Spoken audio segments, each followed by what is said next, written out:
How's it going, guys? Welcome to another grounded patch notes video, which I have not done personally for quite a while now. So this is kind of nice to be getting back into. So welcome if you're here. Patch 0.10.1 has been released on all platforms, and it's the first one since Shroom and Doom.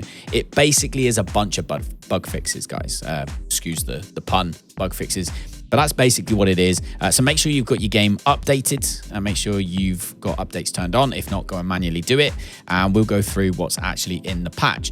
Now, firstly, they made a few changes. The Crow crossbow has a longer range than normal bows. I think that's good because I don't use a Crow crossbow because the extra damage it does isn't justified by the speed because it's slower. But now if it's got a longer range, then that's a bonus, so that's good. Pets will no longer wander away when they're in a pet house and the player goes somewhere else. I noticed that.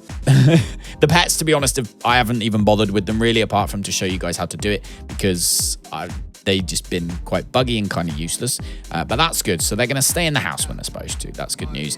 They will also return to their last pet house or a nearby one when the player dies. So they're not just going to stand there and get eaten by the wolf spider when you do. Active pets will now follow the player a little more closely, which is good because if you're trying to get them into a building, I noticed that, I had an aphid pet and it couldn't get the damn thing to go up my stairs. But anyway, so that's good too. Following us more closely, that's good. Active pets will flee to the player when scared instead of in random directions. Another good thing, obviously, they're less likely to die if they come towards you, so you can then protect them. So all in all, those changes to the pets, I think, are brilliant. They are obviously listening to the community and fixing things. So there we go. That's good. Bug fixes for all platforms. Right, so the top ones. Pets will no longer remain in pet houses or as active followers after they die. Now, I personally haven't seen that, but I'm guessing some of you have. So that's good. Pets will no longer have their location reset by fixed creature locations. Again, personally, I haven't seen that, but that seems like a batty thing to happen, so it's good that they've repaired that. Changing your language in the option screen properly switches your languages again. For anyone who is changing their languages, and achievements for clients will unlock more reliably now after you've joined. So that's good. So your achievements that you get will now unlock more reliably when you're joining. Curved doors, this world updates, my God. Curved doors can now be replaced by other curved buildings. That's cool. Hoop's ponytail will obey the laws of physics again after exiting photo mode. I mean, I've never seen that. What was happening? Was her hair like going up all over the place and just staying up? I don't know. Either way, they fixed that. Walking around in shallow water will play splashing footstep sounds again, which is good. Obviously, sound effects is good. The resourceful achievement now properly unlocks after analyzing 15 items instead of 5. Your teen's neck hole...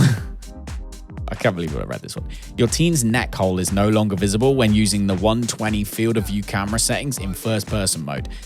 The garden patches that have items actively growing in them no longer can hitch the game and affect creature pathing. Hitch the game? Don't know what that means. But either way, we don't want the creatures walking any weirdly than they already do, so that's good news. Smoothie Station goop bases are properly removed from connected storages. Good.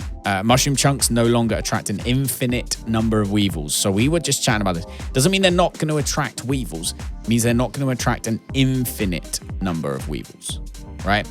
So there will be, a certain number of weevils in the world, and they will be what gets attracted to it. Okay, creatures. Swimming creatures no longer restore on top of lily pads when loading a saved game. Grubs no longer pop out of the ground simply by punching them. Grubs visuals properly display again once they resume burrowing. So there was obviously problems with the grubs. I personally, again, didn't notice any of this stuff, but obviously you guys have. So hopefully it fixes it for you. Let me know in the comments below if any of this stuff doesn't fix anything for you. Bugs fixes for Xbox and Windows 10 store. Deleting your save games works again now. I know there's a few people that had issues with their save games just being all batty again. We don't want that happening. If you remember what happened a year ago with that. Crashes dealing with asynchronous platform calls for Xbox and Windows 10 store platforms have been fixed. Okay, and Xbox only, the game no longer terminates shortly after resuming from a suspended state for a while. Hopefully, those are all good news fixes for you. As I say, personally, I don't play on Xbox and I haven't seen all of these problems, but if you guys have, with a bit of luck, this will fix things for you. So yeah, let me know below how you get on. Also, let me know if you want me to carry on doing these patch videos, because we used to do it and then we stopped doing it. And now we're back and we're here on YouTube again. I'm like, do we keep doing it? I don't know. But if you did enjoy it, make sure you smash that thumbs up button. Subscribe if you want more. We stream on YouTube now. I've moved from Twitch to here. So Monday to Friday evenings, we stream on YouTube, mostly Grounded, other games thrown in there a little bit as well. So if you want to come hang out with the community, then of course you can. But other than that, have a fantastic day. Stay grounded and enjoy the game working for you now.